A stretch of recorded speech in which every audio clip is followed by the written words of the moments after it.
заповедта на отбор за образованието финансира този разговор, където била носител промота на новите технологии, а това е генератор на промените в региона. Многогодишната програма на училището в учебната 2010-2011 година беше предвиден проект по образуване на систем за електронско учение. Директорите, коя беше причината, защото сте го направили да въведете система за електронско учение Moodle? Вие знаете, дека вече неколку години во Министерството за образование е имплементиран проектот компјутер за секој ученик во сите основни и средни училишта. И во нашето училиште е имплементиран тој проект компјутер за секој ученик.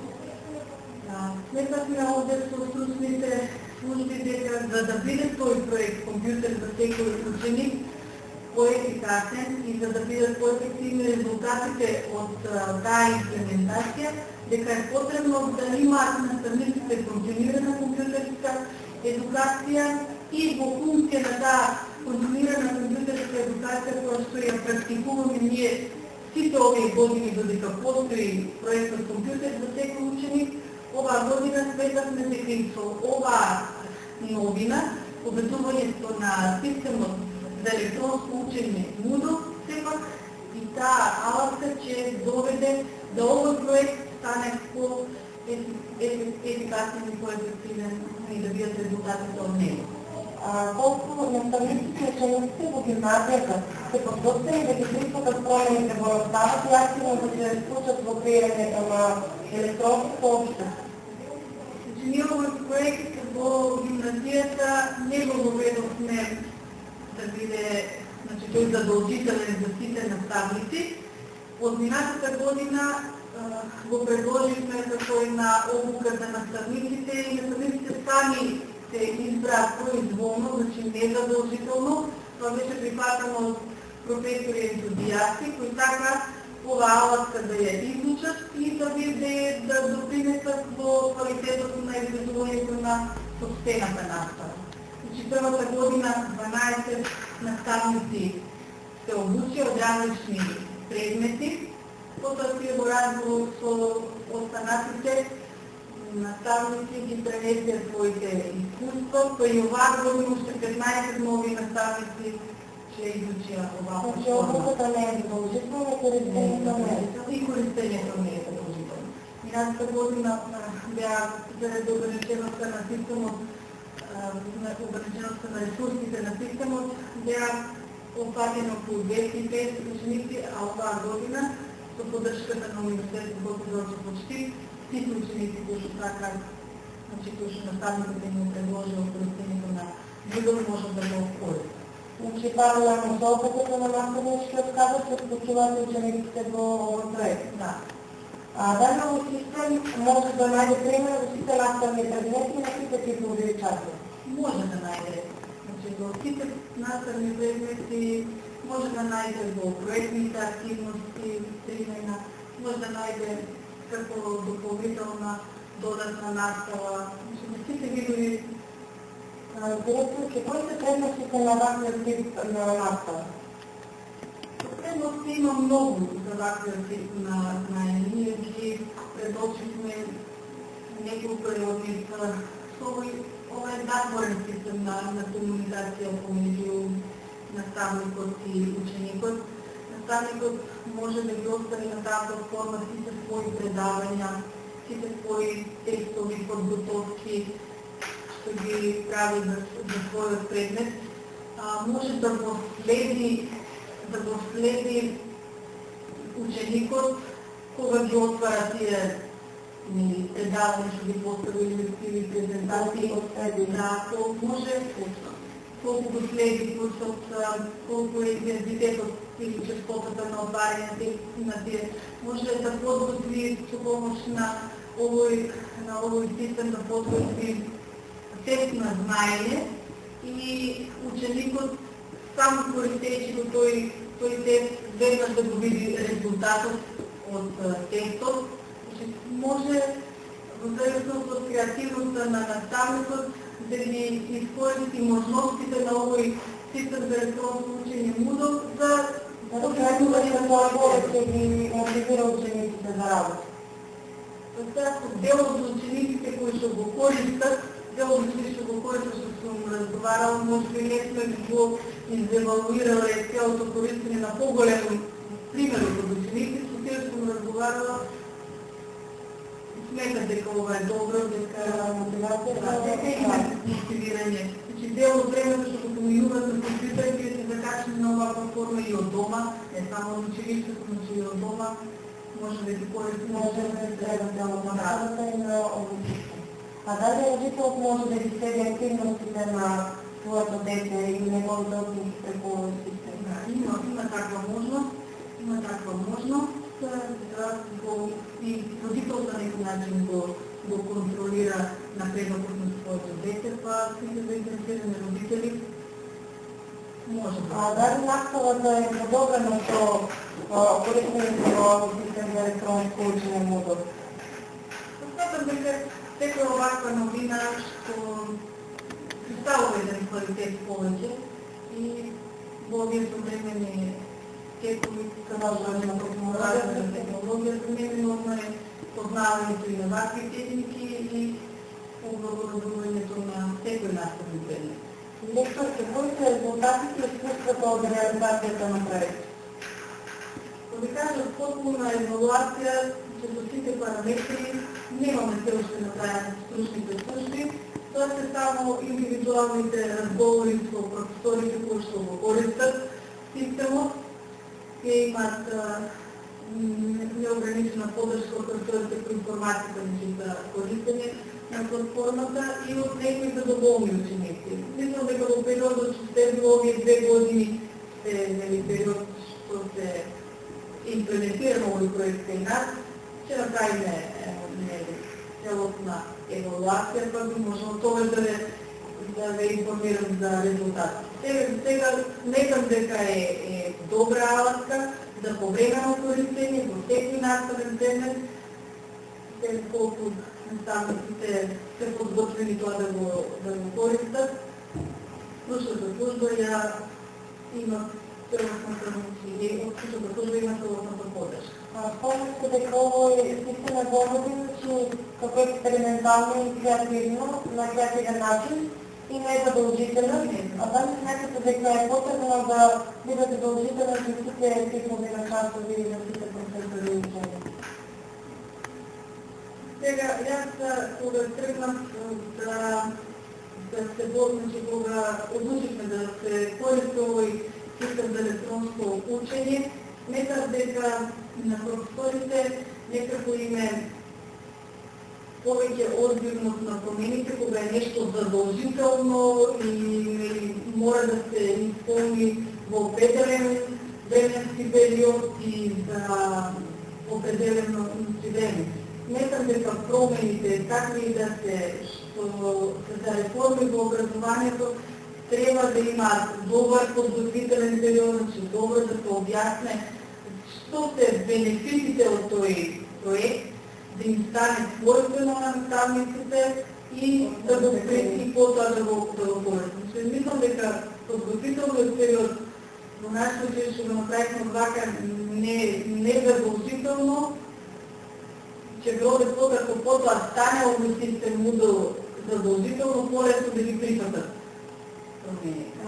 Така, директорки, кои се вашите препоръки на наставниците и учениците за по-нататъчната работа с система за електронско учење Moodle? Моите препоръки до колегите, кои што не го користеле системот, да го проучат од прирачниците што се поставени на веб страната, од комуникација со колегите што го користат и да пристапат кон користење на овој систем. Затоа што подготовката на учениците за овој систем потоа биде многу поедноставно при усвојувањето на материјал на факултет. Затоа што повеќето факултети ја користат оваа платформа. Природно-математички факултети, електрон факултети и некои други користат ваква и слична платформа за електронско учење. Кога имат тука компјутерите, не знам дека благодарим за слушането.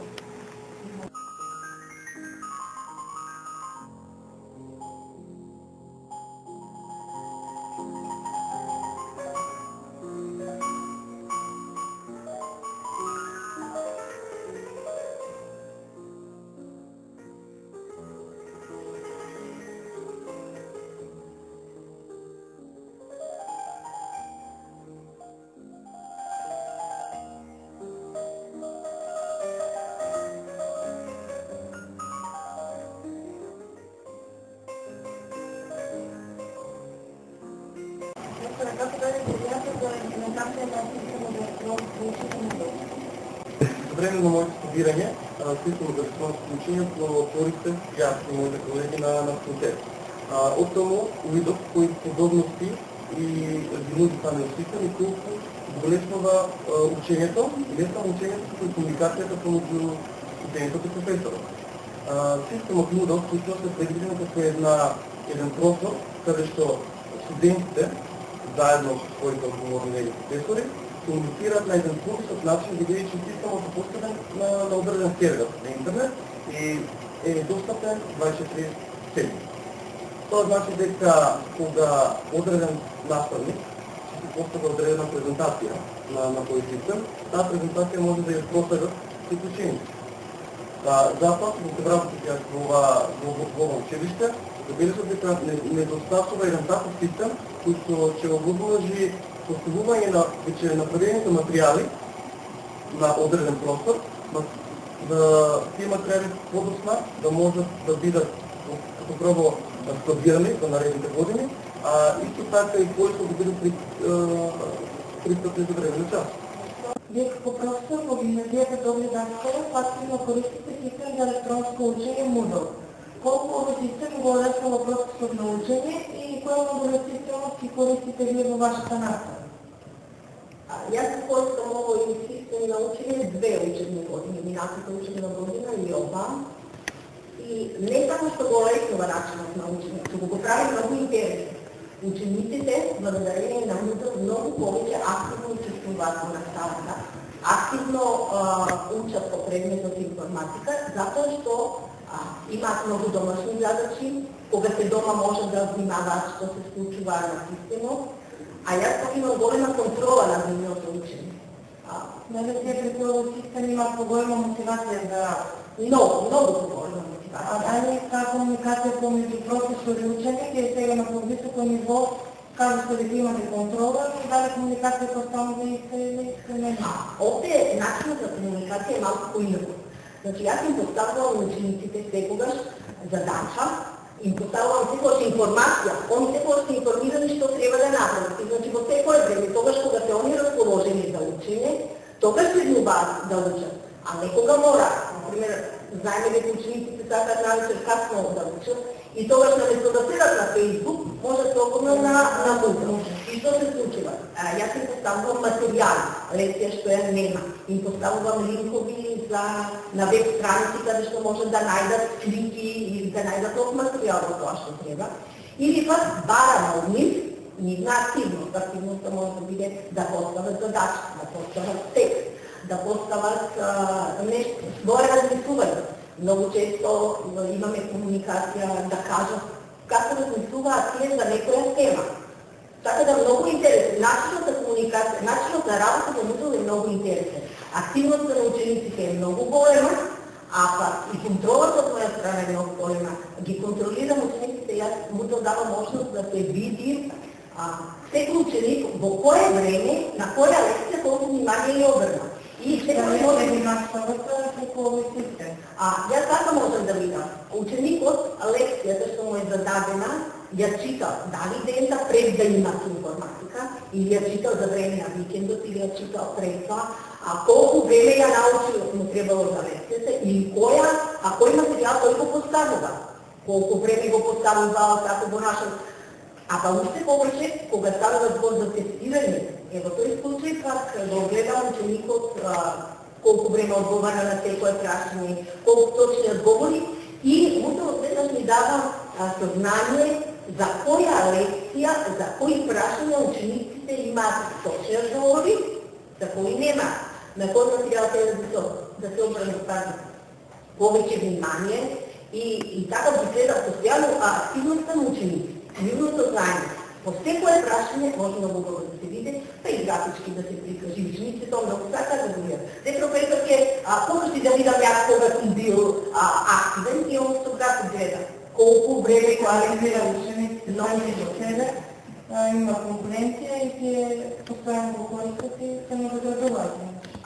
Многу е интересно, многу е призрачно. Значи, јас ќе им кажам на учениците, Facebook може да користат, ама не да дубат време. А на Moodle нема го пренебреме. Moodle станува интересен начин на учење. Децата трябва да се применят. Дефинитивно со користење, значи, системот модел не може да го користиме во текот на целата настава.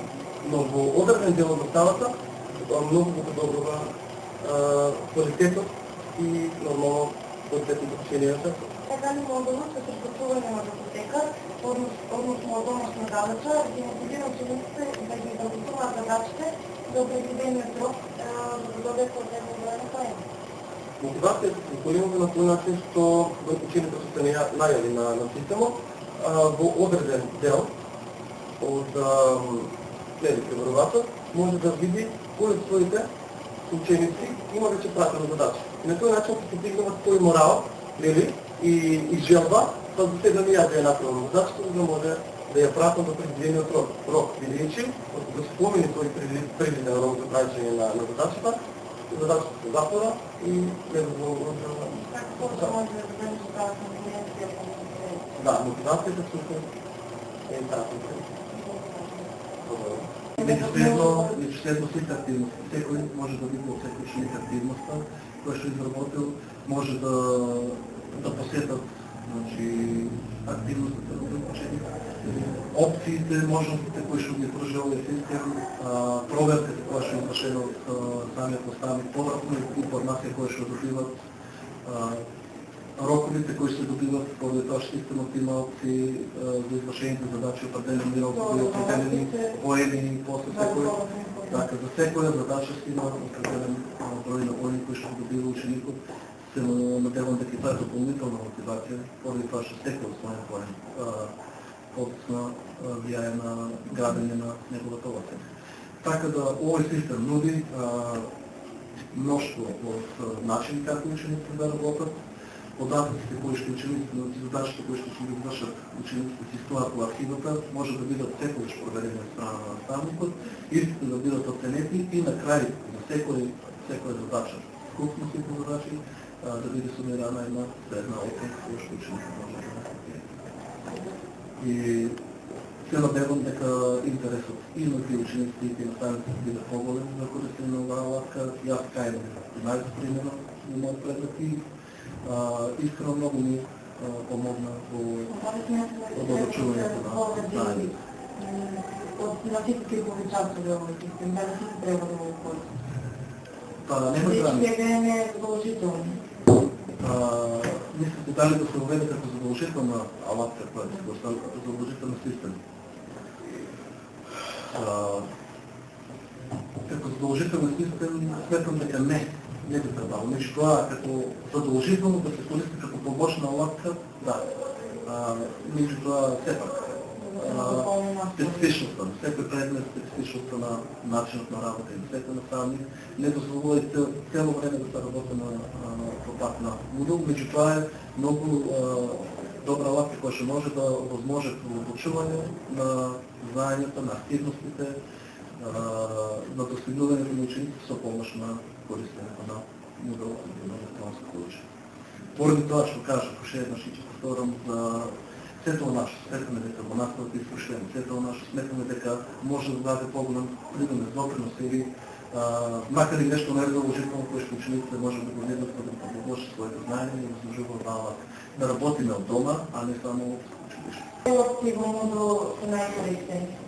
Па најкористените, например, задавање на лекција или испрачање на задачи на учениците. Може да биде некоја тема, да напишат некоја тема под некој наслов или да напишат решение на некоја задача. И исто најкористен е квиз, опција квиз има. Таа опција квиз не ги составуваме прашањата, и тоа Moodle дава комплетна статистика. На кое прашање кој одговори, колку време одговарани учениците, на кое прашање не може на учениците се ставаме како Moodle. Најкористена опција е составување на материјали. Тоа е субсидијата на овој систем. Независно дали професорот, ученикот може да се составува одредени материјали типот на презентации, прашања, дискусија на полуните, одговарање на тука не е само комуникацијата професор-ученик, туку ученик-ученик, дефинитивно. Значи, интересно тоа што во денешно време не сите дома имаме компјутер, имаме интернет. Па така многу често во текот на денот, после училиштето, на многу од нашите ученици интекнува следната позиция, да се најават на Facebook, да проверат што има нови случаи.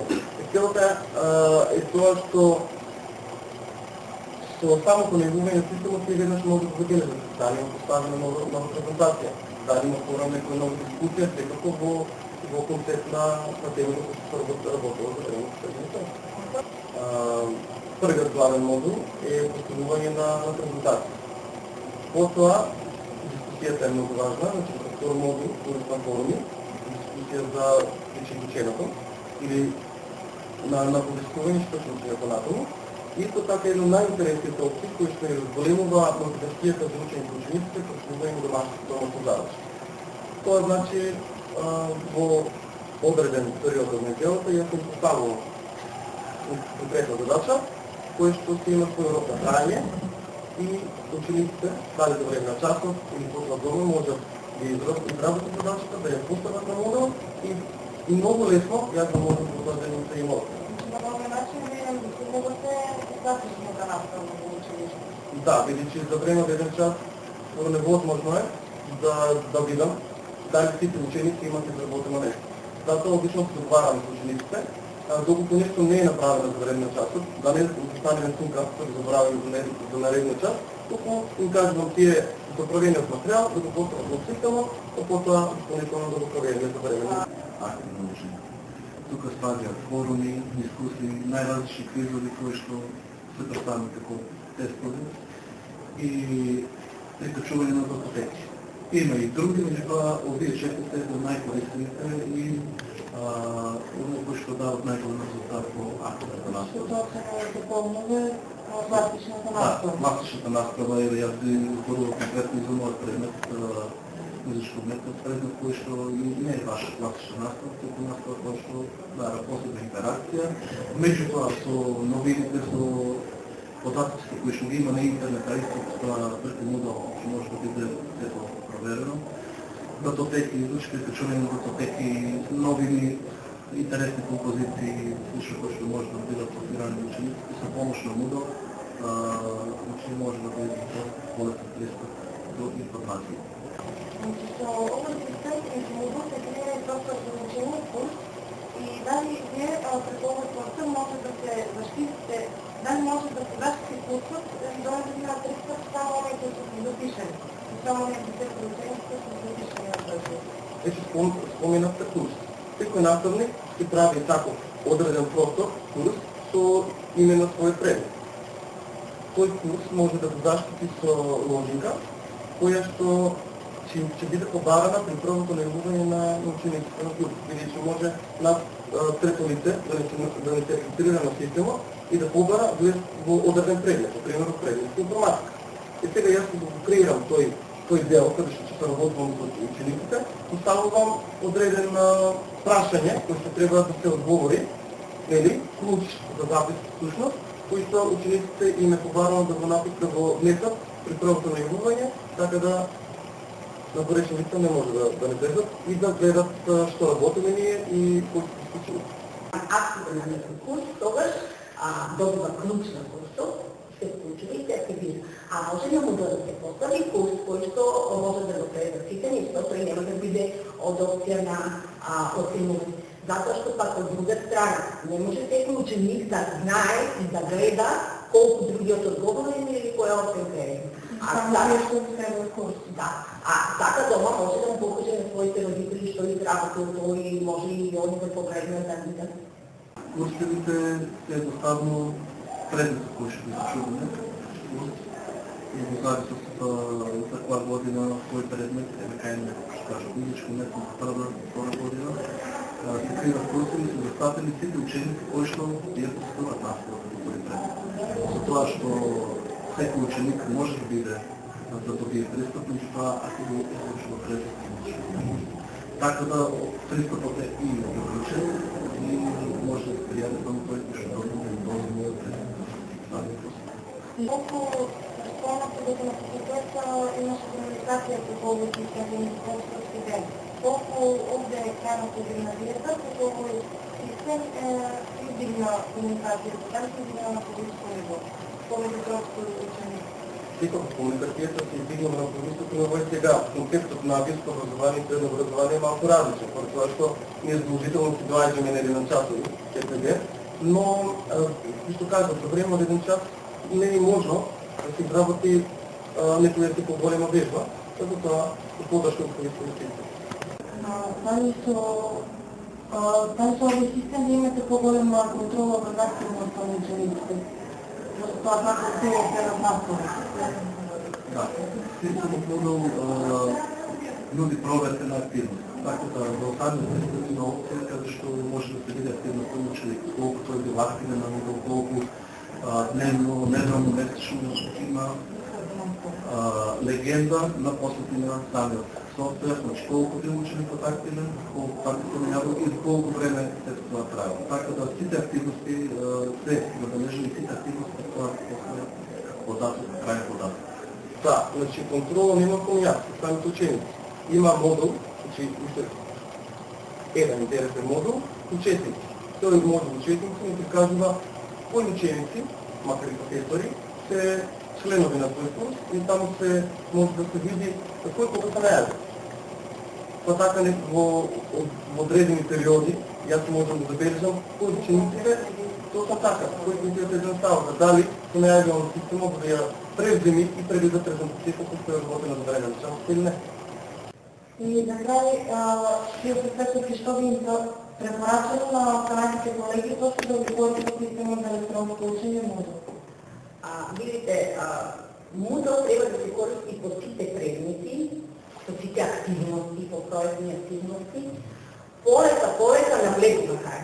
Мислам дека изминате там и дека много ќе се користи Moodle, а препоръчвам заради това, што или ние професорите, на часовите имаме много материал, на часовите имаме много ученици по класови.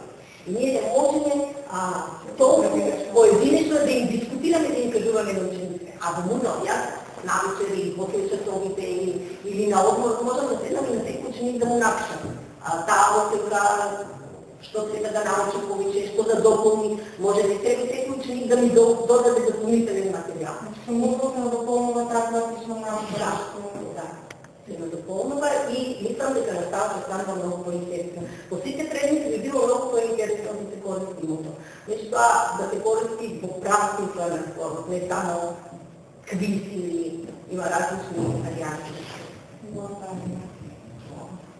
Моя препоръка е да колегите да користят Moodle, заради това, че е възможно по-голям брой на опции, които ще може да се изкористят, колко улеснува и на втората процес и начинът, що отдалеко можете да комуникирате с учениците, че няма потреба да бъдат непосредно. Георги, защо да се избере система за електронско учене Moodle? Възможностите знаем, ние живеем в много напредно общество, където информатиката, компютрите и интернет е на най-високо ниво. Така и ние в нашата гимназия с много голяма работена защита като университет, който делата, но превземаме ОВТР, след Moodle, където на електронното учение, където се по-добре комуникацира към учител ученик и вече е възможно да се помогне на 20 ученици или един простор да може да помогне на много различни ученици. Система за електронско учене Moodle представлява единствен начин, който се обожава комуникация, бърза комуникация, единствено добиване на информация. Zato što ovaj sistem je ulesno komunikacija помежду ученикът и професор, означава, че постоянна размяна на информация между ним, što е по-нататъчно за образование систем. Дали мислите дека с овој вид на учење се подобрува соработката помеѓу професорите и учениците? Дефинитивно се подобрува една работа. Това е да се подобруват знанията, по-трудно по информатика и природните науки. И вече не мога да кажем дали се подобруват в голяма мера релацията между професор и ученик, видейки тази вече преко компютъри пред едните дома, другите дома или едните наши от другите дома. Такава релация, но все пак мислям дека много се подобрува от страна, що всички добиваме много големи знания, додека дома може, например, да си проверим някоя дата, да е точно неизпълно, за разлика от училището дома, ведно да я реши. На много бърз и едностранен начин можеш да дойдеш в контакт с професора също може да поставиш прашање за нејасноти од материјалот и се разбира да добиеш повратна информација од професорот за настанатите проблеми на студентот. Да, значи, со оваков начин на поврзување се зачестува интеракцијата помеѓу ученикот и професор, со што се подобрува нивната соработа. А колку учениците го прифатија овој систем по развивање во учењето? Кои се предностите на овој систем за учениците? Според мене мислам дека проектот, целиот проект кој што се реализира моментално многу прифатен од страна на учениците, за разлика од професорите, каде што старите професори вие знаете да нема многу голема желба како што имат помладите професори. Значи тие исто да чекат со времето во кој живееме со општеството, така да мислам со текот на времето, целиот проект многу ще се приведи и сите професори не дека ќе мојат притајни че така да го користат тоа, бидејќи што тој чекот ќе биде многу поблиску за самите ученици. Според мене учениците беа задоволни зашто беше во имплементирањето во втора година, но се предмети медицинско и информатика. Сметам дека учениците беа доста задоволни, зашто на брз едноставен начин можеа преку своето време што се поминуваат на компјутер, да го искористат да напишат домашно, да прочитат нешто плюс, информативни што не ги настануваат на система. Ученици кои се корисници на овој систем се задоволни од начинот на неговото функционирање и опциите и можностите што тој ги има. Кои модули се особено прифатени од страна на ученици? Значи каза дека го прифатиле систем, но какви модули се особено прифатени? Особено се прифатени според мене форум за дискусии, форум за лекции, бидејќи на тоа место професорот ги кажува неговите мислења, кажува задачи, дава некакви активности и исто така и порачите, бидејќи мислам дека овозможува една социјална мрежа каде со 20 ученици и ученички професор може да заменуваат некаква релација. Нам на учениците што беме инволвирани во тој почетен проект, да, најинтересно ни беше како ни беа квизовите, како и да знаеш нешто повеќе за предмет. Значи, очекувано модулите по информатичка технологија и програмски јазици се најприфатени од страна на учениците. Учениците ги користат повеќе модулите за информатика. Дали мислиш дека со тоа учениците се мотивирани? Со тоа што веднаш добиваат повредни информации? Неверојатно да, бидејќи никој не сака да биде за искушение да чека многу време, а овде веднаш да се дадат информација си бега. И на брз едноставен начин професорот одведнаш се указува на грешките и гледаш докаите со своите ученици, учениците добиваат мотивација да направат, за да се докажат и покажат за подобри резултати. Да, тоа е значаен фактор во стимулацијата на учениците и во подобрување на работната атмосфера. Како се ставувате на учениците за реализираниот проект? За система за реклама? Да видиме искрено, проектот ще се реализира. Тој ќе се реализира до моментот кога тој обстане во нашето училище. Мислам дека добро е прифатен, бидејќи секој веќе седа пред компјутерот, така да одговара да ја решава некоја задача пред компјутерот, отколку да седа училишните клучи. Зашто ние сме интернет генерација и на многу лесен начин ги се приспособивме на ова учење, ги сакале да се инволвира во целот во нашето училиште, зашто на еден начин нашето училиште е предскита со тоа што е модернизирано. Значи, печатите се позитивни и учениците со својот став поддржуваат овој проект и неговиот развој. Благодарам. Благодарам. Јас